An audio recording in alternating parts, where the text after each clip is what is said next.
Costing फटाफट Overhead Part 1. Good morning students, I am CMA Hemendra Soni.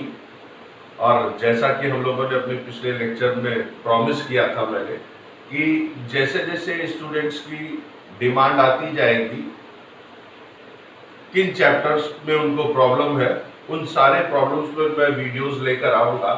तो मेरे लास्ट लेक्चर के बाद में बहुत सारे स्टूडेंट्स ने ओवरहेड चैप्टर के लिए डिमांड किया कि उस पर ही उनको एक वीडियो चाहिए।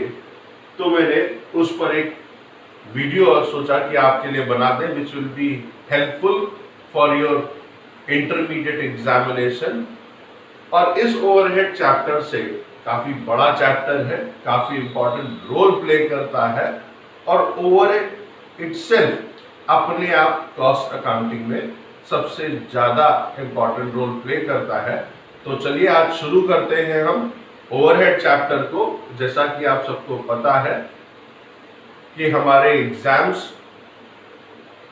CMA के केस में डेट पोस्टपोन नहीं हुई है, CA ने इसको ऑप्शनल रखा है और CS ने अपनी डेट्स को एक्सटेंड कर दिया है। बट फिर भी हम अपनी पढ़ाई को बीच में नहीं रोकेंगे, क्योंकि जब भी डेट्स आएंगी एग्जाम तो हमको देना ही है। And you people are determined to attempt the exam and try your level best कि हम अपने एग्जाम को एक बार में क्रैक कर दें। तो मैं ओवरहेड चैप्टर में बेसिक से स्टार्ट करूंगा और ये मैं प्रॉमिस करता हूं कि आप किसी भी बुक से पढ़ेंगे या किसी भी बुक से सवाल लगाएंगे, आपको कोई प्रॉब्लम नहीं होगी अगर आप मेरे कंसेप्ट्स को ध्यान में रखकर पढ़ेंगे।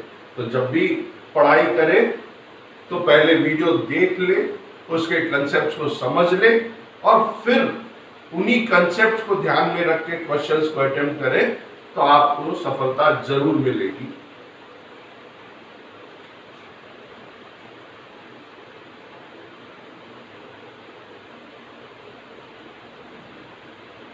ओवरहेड सबसे पहला क्वेश्चन जो हमारे मन में आता है और जहां पर मुझको लगता है कि स्टूडेंट्स के बीच में थोड़ा बहुत कंफ्यूजन जरूर रहता है कि एक्चुअली ओवरहेड क्या होता है।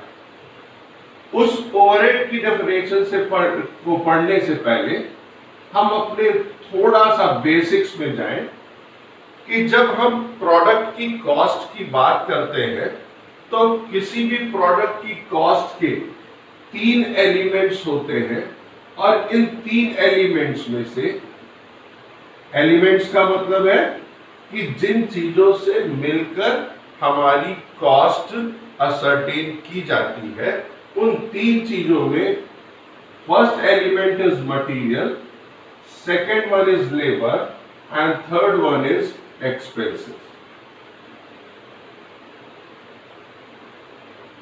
इसको भी मैंने अपने एक वीडियो में जिसमें कॉस्ट अकाउंटिंग पार्ट 1 लिखा हुआ है वहां पर समझाया है कि कैसे हम ओवरहेड तक जाते हैं।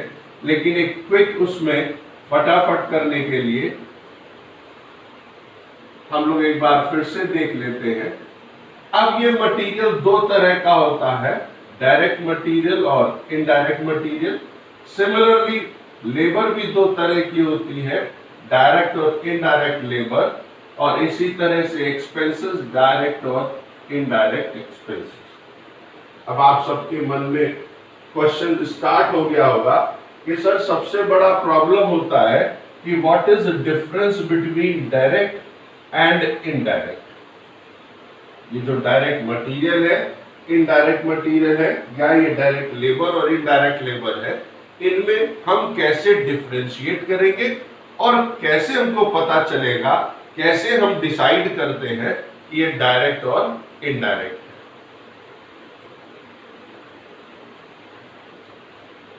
तो कुछ कीवर्ड्स मैं लिखता हूं, उसको ध्यान में रखें।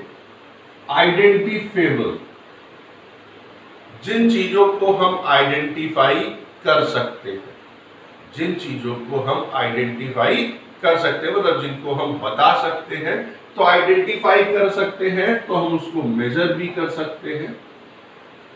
जिन चीजों को हम आइडेंटिफाई कर सकते हैं, मेजर कर सकते हैं, वो सब हमारे डायरेक्ट का हिस्सा बनेंगे।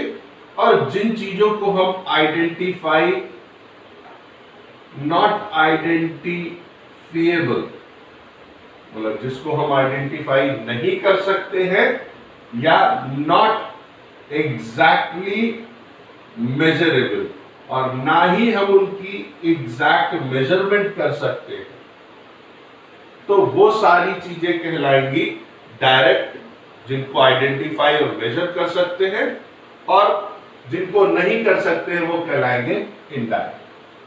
थोड़ा सा क्लियर होगा, लेकिन अभी भी कंफ्यूजन होगा, तो we will start with example. अगर हम एक टेबल बनाते हैं, ये एक 3D इमेज है, अगर हम एक टेबल बनाते हैं तो इस टेबल को बनाने के लिए हमारे पास मटेरियल के तौर पर हमने क्या कहा, मटेरियल के तौर पर अगर ये लकड़ी की टेबल है तो इसमें लगने वाला मटेरियल वुड होगा, और ऊपर हम यहां पर मान ले ये भी वुड का है, इसका मतलब ये टेबल कंप्लीटली वुड की बनी हुई है। इस टेबल को बनाने में वुड लगा होगा, नेल्स लगे होंगे, नेल्स मतलब कीलें लगी होंगी, फेविकोल लगा होगा जिसको जोड़ने की बात करते हैं। तो वुड जो है उसका एग्जैक्ट मेजरमेंट किया जा सकता है। अगर हम छोटी साइज की टेबल बनाएंगे तो कम मटेरियल लगेगा, बड़ी साइज की बनाएंगे तो ज्यादा मटेरियल लगेगा, और वो साइज मेजरेबल है, इसका मतलब हुआ वुड को हम आइडेंटिफाई भी कर सकते हैं, मेजर भी कर सकते हैं। इसलिए इस टेबल के केस में जो वुड है will be treated as direct material. Moving further, हम आगे बढ़े। नेल्स, जो कीले हम टेबल में लगाते हैं या फेविकोल लगाते हैं, इसको आइडेंटिफाई नहीं किया जा सकता है, ना ही एग्जैक्टली मेजर कर सकते हैं।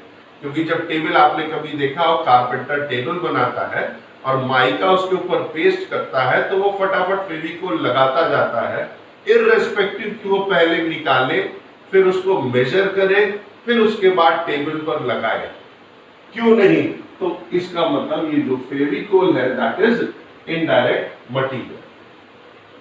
इस इनडायरेक्ट में एक वर्ड और जोड़ दूं, इट इज नॉट आइडेंटिफिएबल और नॉट एडवाइजेबल टू आइडेंटिफाई।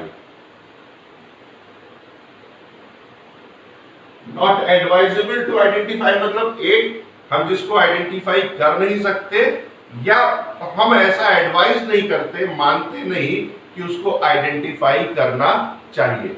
तो आप बोलेंगे सर एडवाइजेबल का मतलब क्या हुआ?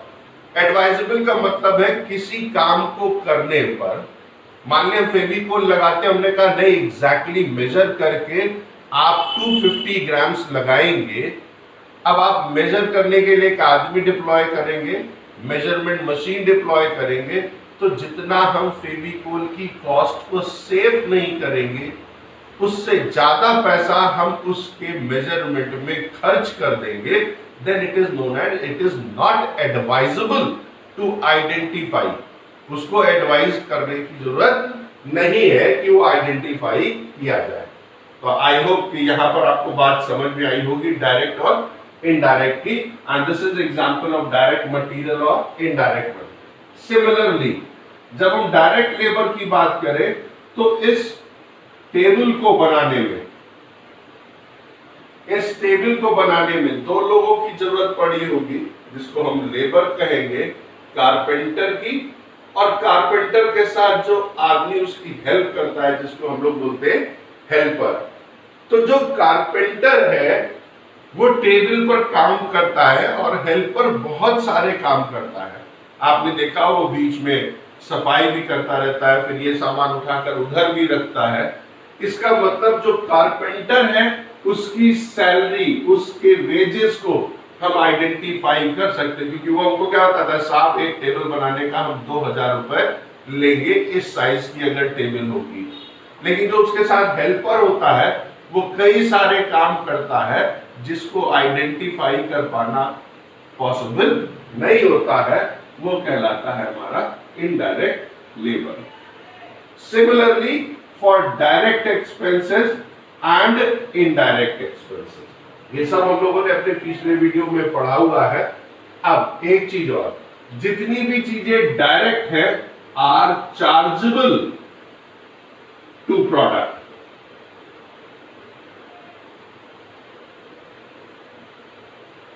इसका मतलब जितनी आइडेंटिफाई कर सकते हैं वो चार्जेबल, प्रोडक्ट से चार्ज होंगी। तो मैं ये कतई नहीं कह रहा हूं कि इनडायरेक्ट है वो चार्जेबल नहीं है, वो भी चार्जेबल है। ये डायरेक्टली चार्जेबल है, ये इनडायरेक्टली चार्जेबल है, बल्कि हम इसको लिखें इज चार्जेबल टू।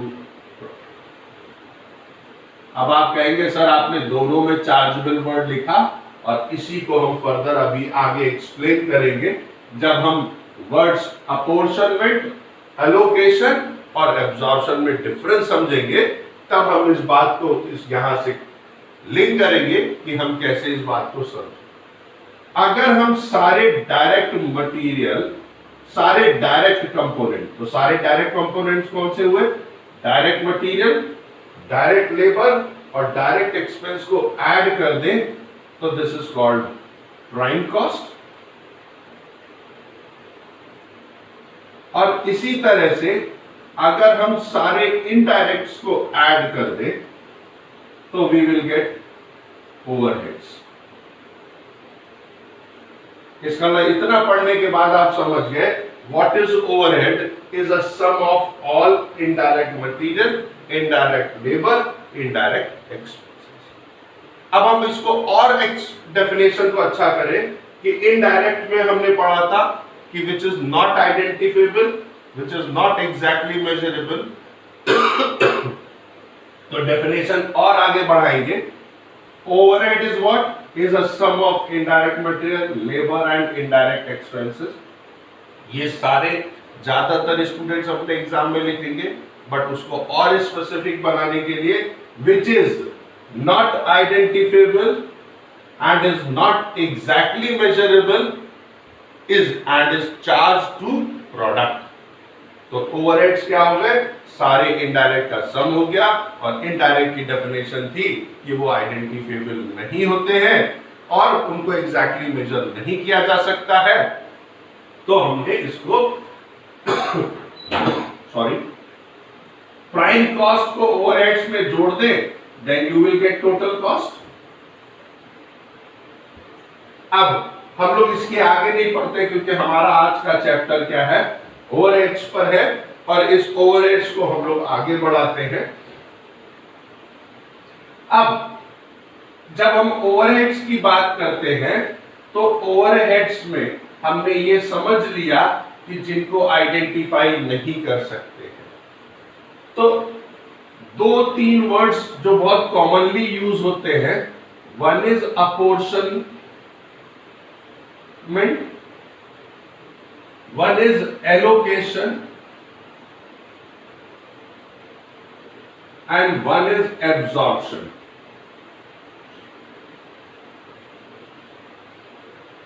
तीनों का मतलब यहां समझना बहुत जरूरी है। एलोकेट करने का मतलब, तो मैं इसको आपको एग्जाम्पल से समझाता हूं और ध्यान से समझेंगे। मान लेते हैं कि हम सब लोग आज ये तय किया कि हम सब लोग मूवी देखने जाएंगे, और मूवी देखने के लिए हम लोग मान लेते हैं वेव में गए, और इस वेव पिक्चर हॉल के पास एक मिस्टर एक्स, जो हम सब आप सब में से एक स्टूडेंट है, वो वहां रहते हैं, और ये कहा गया कि मूवी टिकट का अरेंजमेंट आप करेंगे, खरीद कर रखेंगे, और हम सब लोग वहां पहुंच जाएंगे। तो हम 10 स्टूडेंट थे, 300 रुपए का टिकट था, तो मिस्टर एक्स ने 3000 रुपए के टिकट्स खरीदे होंगे। हम सब लोग वहां टाइम से पहुंच गए, हमारे शो का टाइम था 3 से 6। अब स्टूडेंट सोच रहे होंगे सर इस समय तो हम लोग घूमने जाते हैं, तो शो टाइम 6 से 9 रखते तो अच्छा लगता। और हम सब लोग वहां पर मिस्टर एक्स से मिले, और मिलने के बाद हम सब लोग मूवी देखने चले गए। इंटरवल के दौरान कुछ लोगों ने डिमांड करी कि हमको भूख लगी है, तो हम लोग वहां से कॉम्बो पैक पॉपकॉर्न और कोल्ड ड्रिंक का लेकर आए। वो कॉम्बो पैक 500 रुपए का था और 5 कॉम्बो पैक हम लोगों ने लिए। तो फिर मिस्टर एक्स से कहा था तुम ही सब पैसा खर्च कर रहे हो, तो तुम ही पेमेंट कर दो, बाद में हम सब लोग हिसाब कर लेंगे। प्लस ये कॉम्बो पैक हो गया और हम लोग मूवी देखकर बाहर आ गए। जब बाहर आए तो हम सब लोग जाने लगे, तो ये बात तय हुई कि कौन कितने पैसे देगा, क्योंकि मिस्टर एक्स को पैसे चाहिए। तो किस तरह से पैसे का हिसाब होगा। जब हम लोगों ने टिकट लिए तो हर टिकट हर इंडिविजुअल के लिए स्पेसिफिक प्लेस को बताता है। टिकट पे लिखा होता है रो एन में सीट नंबर 21। यहां पर वेव 1 लिखा होता है। इसका मतलब ये वो इंफॉर्मेशन है जो टिकट पर स्पेसिफिकली दी होती है। और जब हम हॉल के अंदर जाते हैं तो हम आइडेंटिफाई कर लेते हैं, वर्ड्स पर ध्यान देंगे, आइडेंटिफाई कर लेते हैं कि मुझको N21 सीट पर बैठना है। इसका मतलब हर स्टूडेंट की जो टिकट का पैसा है 300 is identifiable, measurable, hence it is direct, और इसको हम बोलते हैं अलोकेट कर देंगे। इसका मतलब हमने कहा मिस्टर वाई से 300 रुपए तो तुम्हारा टिकट का हुआ। अब ये जो 2500 रुपीज हमने एक्स्ट्रा खर्च किए, 5 कॉम्बो लाए, 10 लोगों ने खाया, तो कुछ लोग बोलते हैं हमने इसमें से कम लिया, मैं तो मूवी देखने में बिजी था।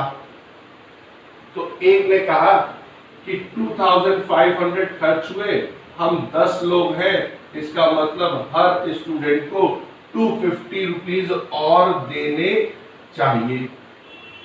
जब 250 देने चाहिए तो इसका मतलब जिसने खाया हो, जिसने ना खाया हो, जिसने कम खाया हो, जिसने ज्यादा खाया हो, वो सभी लोग ऑन एन एवरेज बेसिस 250 देंगे। तो कुछ स्टूडेंट ने क्वेश्चन रेज किया, अरे मैं तो मूवी के दौरान, मूवी इतनी बढ़िया थी कि मैंने कुछ भी नहीं खाया, मैं तो दीपिका पादुकोण और रणवीर सिंह को ही देखता रहा। तो उन्होंने कुछ नहीं खाया, तो इसका मतलब वो कहना चाहते हैं कि वो इसका कोई पैसा क्लेम या कोई पैसा नहीं देंगे। तो इस बात पर डिस्प्यूट हो गया, डिफरेंस ऑफ ओपिनियन हो गया। तो उसको दूर करने के लिए कहा गया देखो इससे कोई मतलब नहीं है किसने कम खाया किसने ज्यादा खाया, तो हम इस खर्चे को हर स्टूडेंट्स में बराबर बराबर बांट लेते हैं, बराबर बराबर बांट लेते हैं। दिस इज बेसिस, ये एग्जैक्ट इंफॉर्मेशन नहीं है, ये एग्जैक्ट एक्यूरेट इंफॉर्मेशन है। This is exact accurate information, और ये एग्जैक्ट नहीं है, ये एक बेसिस है कि हम ऑन एन एवरेज सबसे 250 रुपए ले लेंगे। तो इसको हमने क्या कहा, अपोर्शन। इसको हम क्या नहीं कर सकते हैं, दिस इज नॉट आइडेंटिफाइबल। ये आइडेंटिफाई नहीं कर सकते हैं किसने कितने पॉपकॉर्न के पीसेस खाए, किसने कितनी कोल्ड ड्रिंक पी, ये आइडेंटिफाई नहीं किया जा सकता है, ना ही इसको मेजर किया जा सकता है। तभी एक स्टूडेंट बोला नहीं सर हम तो करेंगे, पॉपकॉर्न गिनेंगे। तो हमने कहा नेक्स्ट टाइम आना, अभी तो हम खा चुके हैं, नेक्स्ट टाइम जब मूवी चलेंगे तब फिर हम लोग पॉपकॉर्न को पहले खरीदेंगे, जमीन पर बिछा देंगे, फिर काउंट करेंगे। तो इसको आइडेंटिफाई नहीं किया जा सकता, तो ये हो गया हमारा इनडायरेक्ट, और इसको हमने कर दिया अपोर्शन। सब में थोड़ा थोड़ा पोर्शन। अब मतलब एक पोर्शन मतलब हिस्सा, एक एक हिस्सा हमने सबके हिस्से में डाल दिया। तो हमने 2 वर्ड्स पढ़े, एलोकेशन और दूसरा पढ़ा अपोर्शनमेंट। एलोकेशन किसका होता है, एलोकेशन हमेशा डायरेक्ट चीजों का होता है डायरेक्ट मटेरियल, डायरेक्ट लेबर और डायरेक्ट एक्सपेंसेस। और अपोर्शनमेंट हमेशा किसका होता है? इनडायरेक्ट का होता है, चाहे वो इनडायरेक्ट मटेरियल हो, इनडायरेक्ट लेबर हो या इनडायरेक्ट एक्सपेंसेस। यहां आपको ये बात समझ में आई होगी, ये कभी नहीं कहेंगे। Most of the students reply करते समय बोलते हैं sir direct is what which is important, indirect is what which is not important. Now both are equally important, but one is identifiable and another one is not identifiable. जैसे ये T shirt मैंने पहन रखी है, तो इस T shirt में लगने वाला जो फैब्रिक है, कपड़ा है, आइडेंटिफाई हो सकता है, इज इंपॉर्टेंट। इसको सिलने के लिए जो थ्रेड हमने इस्तेमाल किया है वो भी इक्वली इंपॉर्टेंट है। अगर वो थ्रेड नहीं होगा तो ये टी शर्ट स्टिच नहीं हो पाएगी। तो नेवर यूज कि वो इंपॉर्टेंट होता है, वो इंपॉर्टेंट नहीं होता है। आई होप कि आपको एक दो वर्ड समझ में आए होंगे। इसका मतलब हम आगे चैप्टर में जब पढ़ेंगे तो एलोकेशन होगा और अपोर्शनमेंट होगा। अपोर्शनमेंट किसका होता है? इनडायरेक्ट का। और सारे इनडायरेक्ट्स मिलकर क्या बनाते हैं? ओवरहेड्स। इसका मतलब अपोर्शनमेंट ऑफ ओवरहेड्स। ये चैप्टर में आपने आगे पढ़ा होगा। तो हम लोग कहां पहुंच गए? Apportionment of what? Apportionment of overheads. अब आप कहेंगे सर आपने बीच में छोड़ दिया, तीसरा वर्ड नहीं बताया। तो अभी हम लोग तीसरा वर्ड, जैसे मैंने कहा था आइडेंटिफिएबल, वो मैंने इसको यहां लिंक किया। अब इस तीसरे वर्ड एब्जॉर्प्शन को हम लोग फर्दर समय आने पर एक्सप्लेन करेंगे कि एब्जॉर्प्शन क्या है।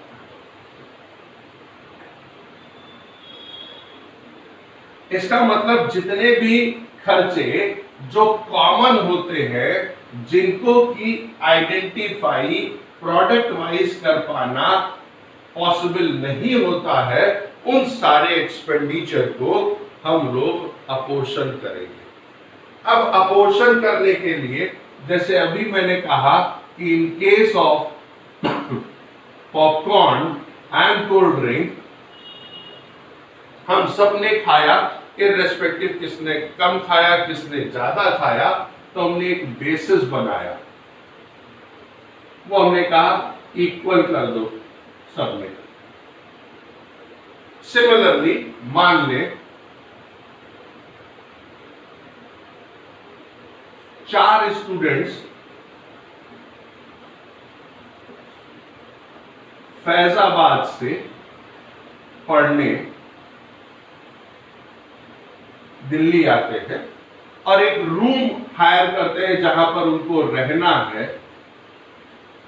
और वो चारों उसी रूम में रहते हैं और उस रूम का रेंट इज 10,000। अब वो स्टूडेंट्स क्या करेंगे? कोई यहां सोएगा, कभी कोई वहां सोएगा, कोई यहां सोएगा। Then it is very difficult कि किसने कितना एरिया ऑक्यूपाई किया है। उस एरिया कितना ऑक्यूपाई किया इसको नहीं पता चलता है। तो हम लोगों ने एक बेसिस बनाया कि जो भी रूम रेंट होगा उसको हम हमेशा एरिया के हिसाब से अपोर्शन करेंगे। एरिया के हिसाब से अपोर्शन करेंगे। अब इसी को हम मान ले, थोड़ा सा एग्जांपल बड़ा करें। एक फैक्ट्री है, उस फैक्ट्री के अंदर 4 डिपार्टमेंट हैं।